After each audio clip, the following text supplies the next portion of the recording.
Well, there are two lines from The Princess Bride that I love. The one that everyone is very familiar with is, "Hello, my name is Inigo Montoya. You killed my father. Prepare to die." That's the popular one. At 72, Mandy Patinkin opened up about something most fans never knew. One quiet line from The Princess Bride hit him like a punch to the gut. It brought back his dad's death, clear as day. The movie may feel like a fairy tale, but what happened behind the scenes wasn't always magical. There were bruises, real fear, and one moment that nearly shut it all down. What do you remember most? And what nearly destroyed the movie before it even finished? Join us as Mandy Patinkin reveals the truth about The Princess Bride, Patinkin's hidden truth about revenge. The hotel room was still, with only the soft light of the television glowing in the background. Mandy Patinkin had just wrapped up a workout at the hotel gym, humming through songs he planned to sing later that night. He came back upstairs, had a quiet dinner with his wife, and noticed The Princess Bride playing on the TV. At first, it was just background noise. No sound while he was exercising, just familiar scenes flashing by. But once he sat down and turned up the volume, something shifted. He'd seen this movie more times than he could count. He knew every joke, every fight, every line. But this time was different. This time, one quiet moment reached through the screen and stopped him cold. It happened near the end of the film. Buttercup falls from the window, caught in Fezzik's arms. The heroes come together. It's a happy ending. Then, Inigo Montoya, Mandy's character, speaks a line that no fan ever yells at Comic Cons or on the street. It's not the famous revenge quote. It's softer, sadder, realer. He says, "I have been in the revenge business so long.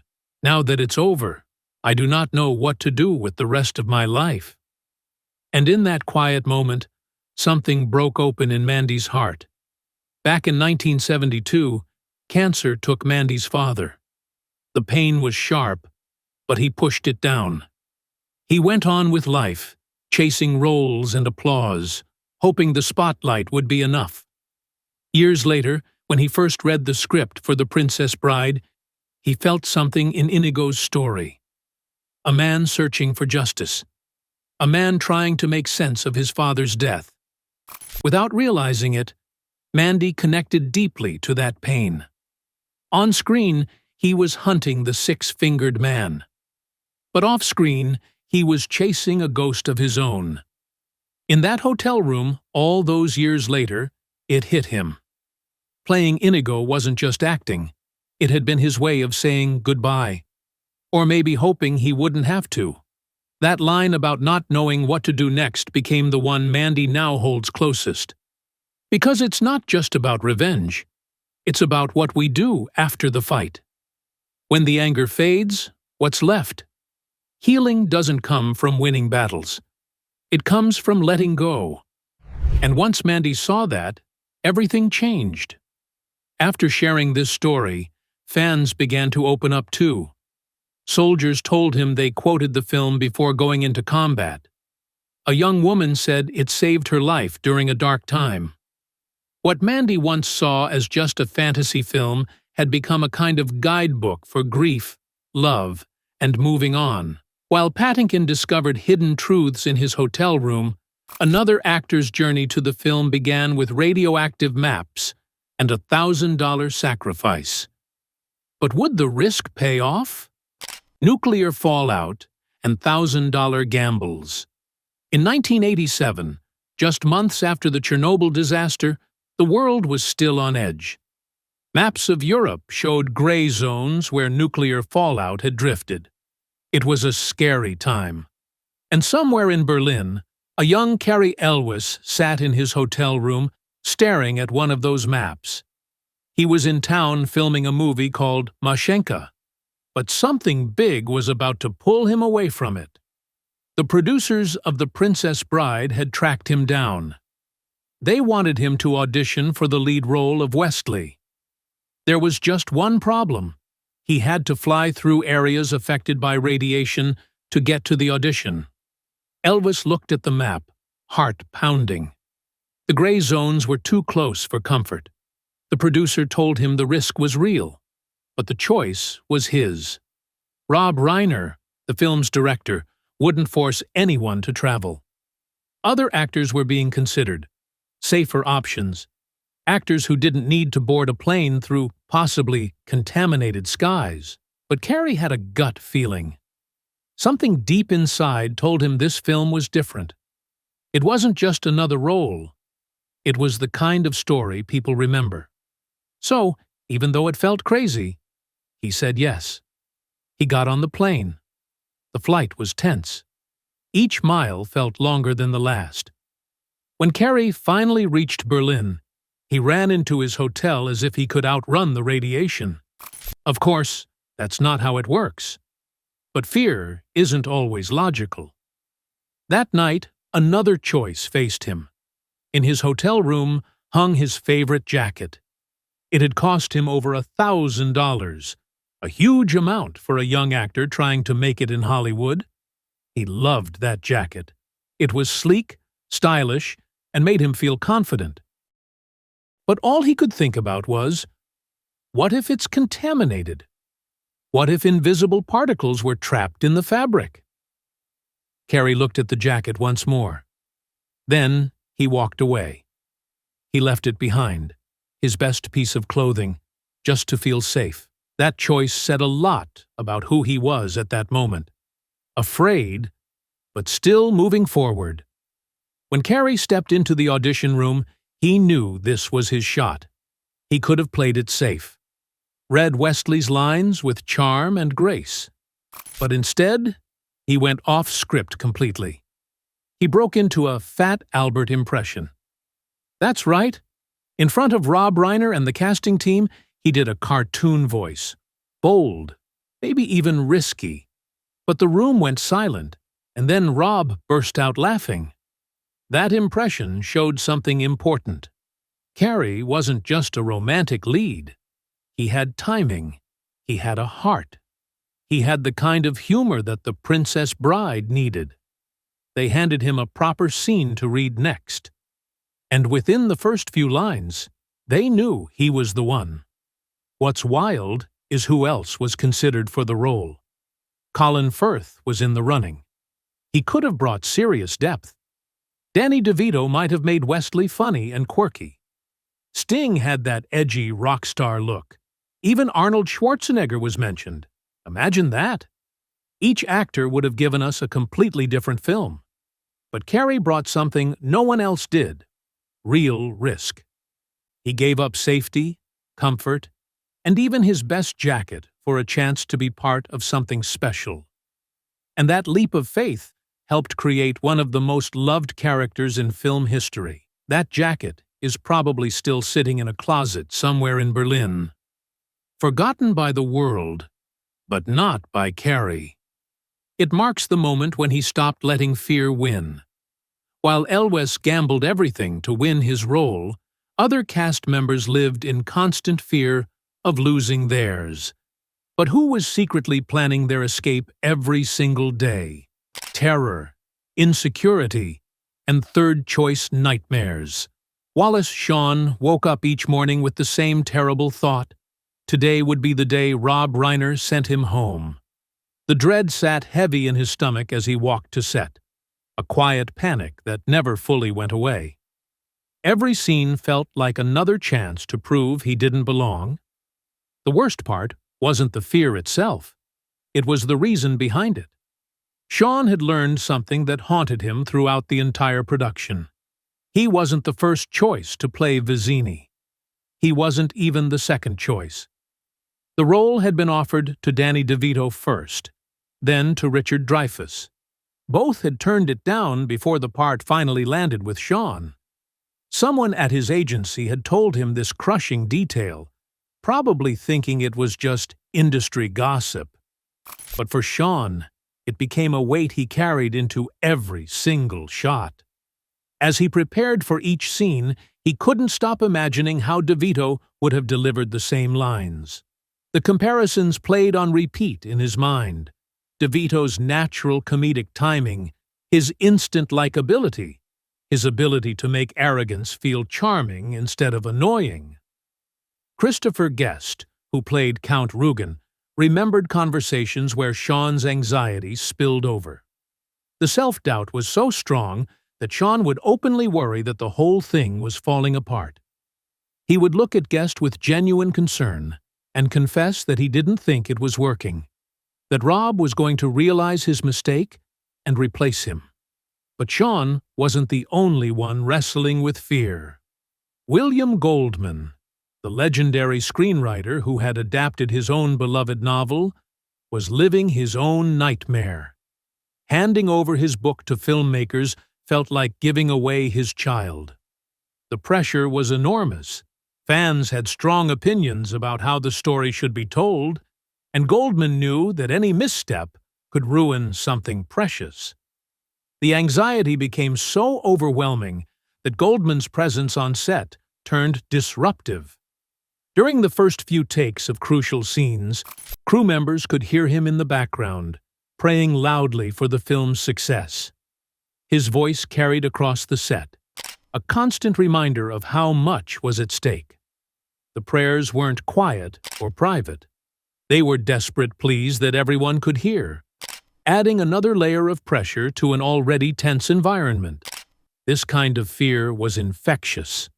When the writer is openly panicking, and one of the lead actors is convinced he's about to be fired, it creates an atmosphere where everyone questions whether they're good enough. The set became a place where talent and terror existed side by side. What made it worse was the knowledge that The Princess Bride wasn't just any movie. It was a story that had already captured hearts as a book. Fans had expectations, and disappointing them would mean failing publicly and permanently. The weight of that responsibility pressed down on everyone involved. Yet somehow, these fears and insecurities didn't destroy the film.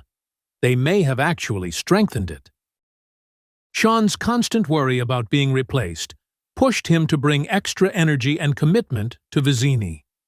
His desperation to prove he belonged translated into a performance that was both confident and vulnerable, arrogant, yet oddly sympathetic. Goldman's anxiety about protecting his story meant he cared deeply about every detail, every line, every moment. His prayers might have been disruptive, but they came from a place of genuine love for the material. The terror that haunted the set wasn't just about individual careers, it was about the fear of letting down something beautiful. Every person involved knew they were working with special material, and the pressure to honor that created both anxiety and excellence.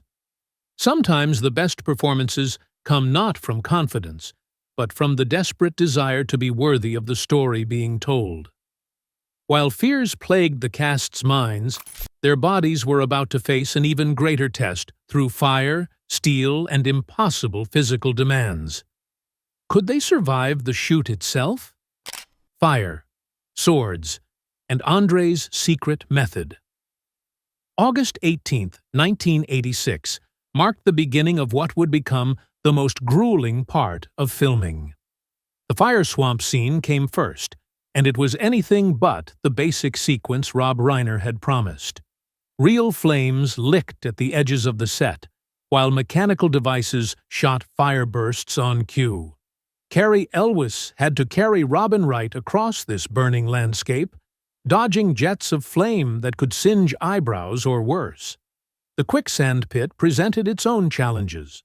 The script called for Wesley to step carefully into the sand, hold his nose, and sink slowly. But Elwes felt something was missing. There was nothing heroic about tiptoeing into danger like someone afraid of getting their shoes wet. He asked if he could try something different. The stunt coordinator watched nervously as Elwes positioned himself at the edge of the pit. Instead of stepping in gently, he launched himself headfirst into the quicksand in a perfect dive. The first take was flawless and dangerous. One wrong angle could have snapped his neck. But that single risky dive became the heroic moment audiences remember, captured forever because an actor trusted his instincts over the script. Meanwhile, the sword-fighting training had become an obsession that consumed the entire production. When Elwes first read the script's promise of creating the greatest sword fight in cinema history, the pressure felt crushing. No pressure, he thought sarcastically. The training began months before filming and never stopped. Between every take, whether the actors were in makeup, wardrobe, or hair, sword masters Bob Anderson and Peter Diamond would appear with armfuls of weapons.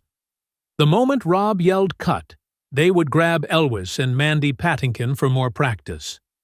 Even when the assistant director needed them back on set, the training continued until the last possible second.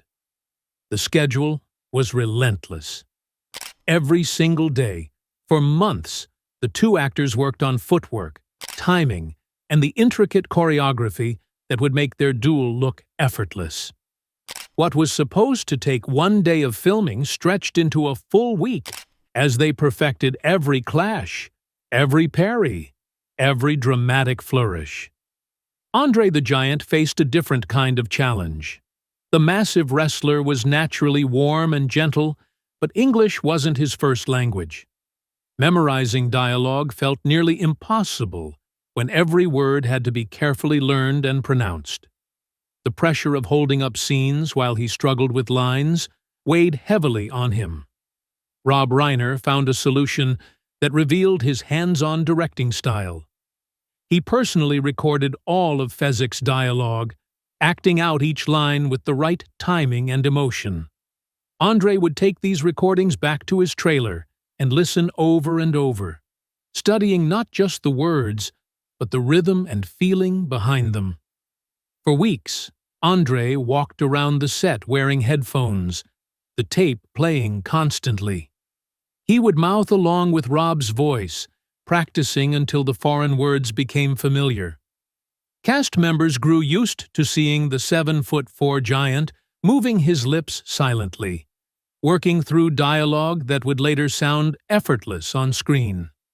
The dedication paid off in ways none of them expected. The fire swamp scene became a masterclass in practical effects and physical performance. The sword fight earned its place in cinema history as one of the most elegant and exciting duels ever filmed. Andre's gentle delivery of Fezzik's lines brought unexpected depth to what could have been a simple strongman character. What looked like movie magic on screen was actually months of sweat, risk, and relentless practice. Every graceful sword movement represented hours of training. Every leap through flames required precise timing and nerves of steel. Every word Andre spoke carried the weight of his determination to master a language that didn't come naturally. The impossible scenes didn't break them. They forged them into something stronger. Just when the cast thought they had survived the most dangerous scenes, one actor's unstoppable comedy genius nearly shut down production entirely. How could laughter become lethal? Crystal's improvisation that almost destroyed production.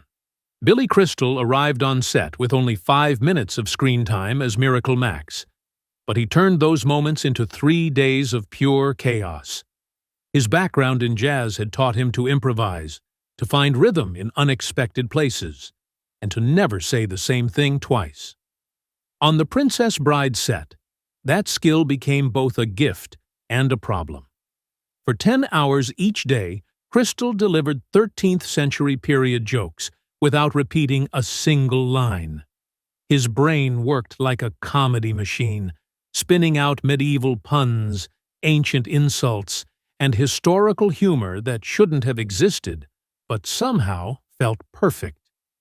The makeup team had used photos of his grandmother and baseball manager Casey Stengel to create Miracle Max's weathered face, and Crystal inhabited that character completely. The trouble started immediately. Crystal's improvised line about Wesley being only mostly dead sent the entire crew into fits of laughter. When he explained that true love was the greatest thing in the world except for a nice mutton, lettuce, and tomato sandwich, even the camera operators began shaking. His casual suggestion to have fun storming the castle became an instant classic that nobody saw coming. But comedy on a film set creates a dangerous problem. Actors have to stay in character while the world around them falls apart with laughter. Cary Elwes had the hardest job of all. He was supposed to look dead throughout the entire scene. Every time Crystal delivered another perfect line, Elwes would break character, his supposedly lifeless body convulsing with suppressed giggles. The crew tried everything. They replaced Elwes with a dummy for wide shots, hoping Crystal's performance would be less funny from a distance. It didn't work. The dummy shots looked obvious, and Crystal's timing was so perfect that even knowing what was coming couldn't stop the laughter. Mandy Patinkin, watching from the sidelines, laughed so hard he bruised a rib, his only injury during the entire production. The physical pain of trying not to laugh became worse than anything the sword fighting had put him through. Carol Kane, playing Miracle Max's wife Valerie, faced perhaps the biggest challenge. She had to keep up with one of comedy's greatest improvisers while staying completely in character. Kane managed to match Crystal's energy, creating the feeling of a real married couple who had been bickering for decades. Her ability to react naturally to lines she had never heard before showed the difference between good actors and great ones. Production nearly ground to a halt. Rob Reiner found himself in the impossible position of directing scenes that were too funny to film properly. The crew couldn't do their jobs while laughing, the actors couldn't maintain their characters, and Crystal kept getting better with each take. There was even discussion of an alternate ending that would have shown the story's child character looking out his window to see all the fairy tale characters on horseback, beckoning him to join their next adventure. But Reiner worried it would confuse audiences by blending fantasy with reality too completely. In the end, Crystal's improvisation didn't destroy the production. It elevated it into something magical that could never be planned or scripted. How many times have you quoted The Princess Bride without knowing the real pain and courage that made those lines possible? What other secrets about The Princess Bride's creation do you think Mandy Patinkin and the surviving cast members are still keeping to themselves? Share your thoughts with us in the comments section. Remember to like, share, and subscribe for more. Also, click the next video showing on your screen. You will enjoy it.